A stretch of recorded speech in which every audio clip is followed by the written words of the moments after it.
So the derivative with respect to x of inverse cosecant, we'll want to use this formula down here, but instead of an x in that formula, I'm replacing it with x over 2.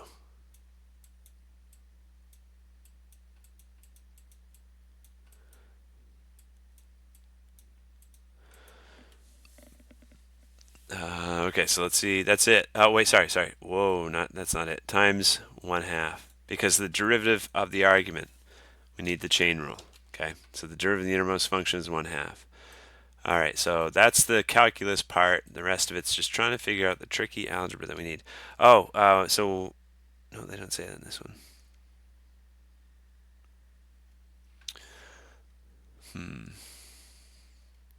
So this is 2 times the absolute value of x over 2 times the square root of x squared over 4.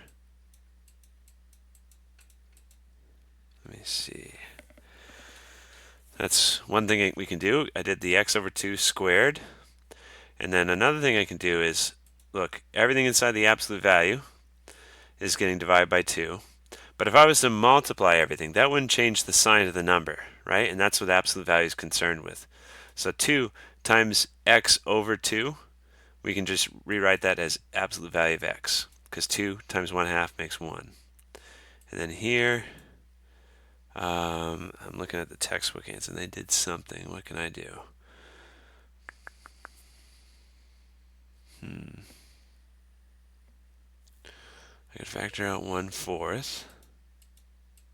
I don't know what that's going to do, though. That'll get rid of the fraction on x squared, but this also has to be 4. Okay, that doesn't look too bad. And then here, I can separate this 1/4. It's a new line every time, right? So 1/4, I can separate that with the square root and then times the square root of x squared minus 4.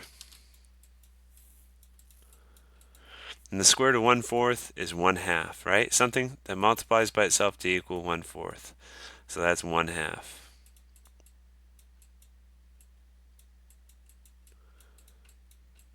And so instead of keeping it's -1 divided by 1 divided by 2, you could flip this, right?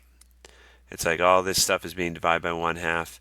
So in other words, you could put it the 2 up top and the 1 on bottom, like this. Okay, I think that's as neat as we can make it.